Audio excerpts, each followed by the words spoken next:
नमस्कार दोस्तों, कैसे हैं आप सब? उम्मीद करती हूँ कि आप सब बहुत अच्छे होंगे। आज के वीडियो में हम बात करते हैं पुत्रदा एकादशी के बारे में।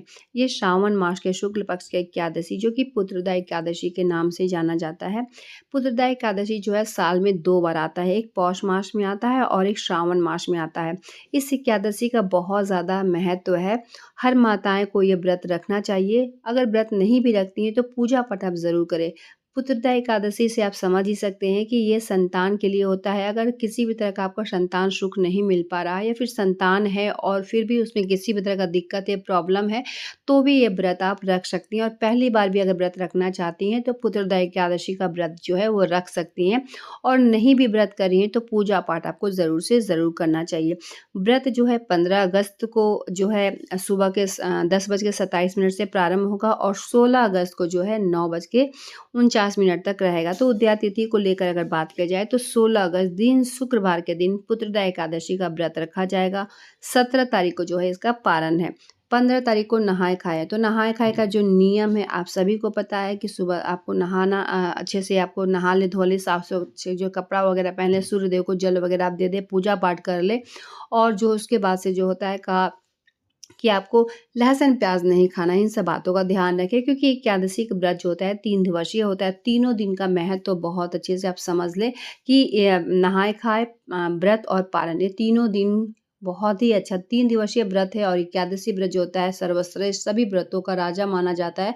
तो नियम अच्छे से आप ज़रूर से ज़रूर करें। 16 तारीख को आपको सुबह सवेरे उठना है। नहाने का अगर शुभ मुहूर्त की बात किया जाए तो ब्रह्म मुहूर्त में उठकर अगर स्नान करती हैं 4 से 5 के बीच, तो ये सबसे उत्तम, सबसे अच्छा समय होता है।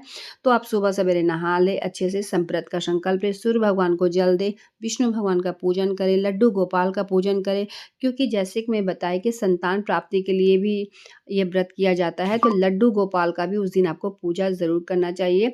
माता लक्ष्मी की पूजन करें और साथ ही जैसे कि दान जो है उस दिन आपको अनाज का दान नहीं करना चाहिए। अगर आप पूजा पाठ में अक्षत का इस्तेमाल करते हैं तो इस दिन आपको अक्षत का इस्तेमाल जो है वो नहीं करना चाहिए। फूलों का आसन दे दें, लेकिन आपको अक्षत वगैरह नहीं चढ़ाना चाहिए, ठीक है। पीला केला विष्णु भगवान को अर्पित करें। लड्डू गोपाल है तो उनको पंचामृत से भी स्नान करवा सकते हैं, माखन मिश्री का भोग लगा सकती हैं।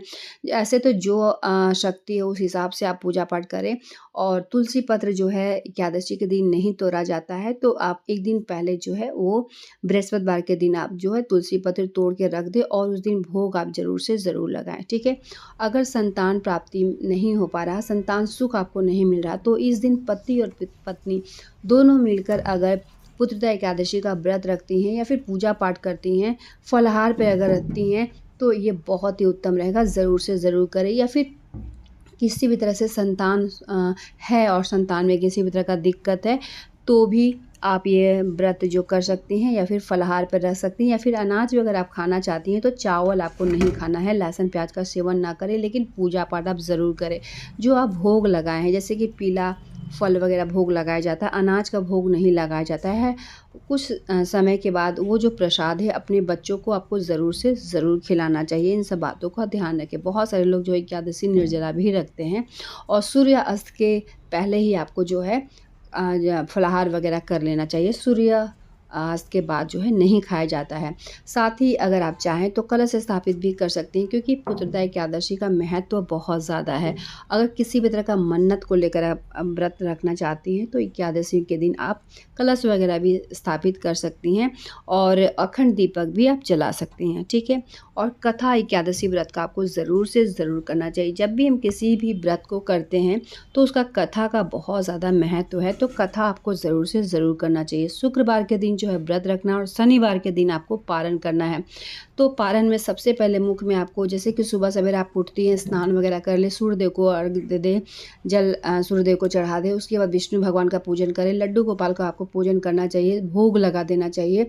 अच्छे से पूजा पाठ करके पीला वस्त्र कोशिश करें कि एकादशी के दिन पहने, क्योंकि जो विष्णु भगवान होते हैं पीताम्बरी होते हैं, तो पीला वस्त्र का भोग लगा पहन कर पूजा पाठ करती है, पीला चीज़ों का भोग लगाती हैं और वस्त्र स्वरूप विष्णु भगवान को पीला वस्त्र चढ़ाती हैं, तो बहुत ही उत्तम रहता है, ठीक है। अब बात करते हैं पारण का समय। पारण का जो समय है शनिवार के दिन 5:51 से लेकर 8:05 का जो समय है पारण का समय है।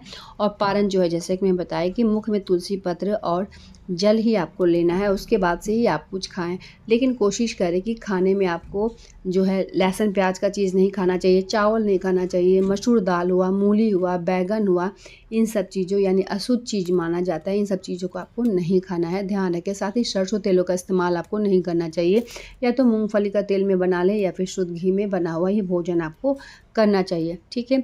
और जैसे कि पुत्रदा एकादशी है तो संतान प्राप्ति के लिए या फिर संतान का उज्जवल भविष्य के लिए ये व्रत भी आप कर सकती हैं, और पूजा पाठ संभव है तो ज़रूर से ज़रूर करें।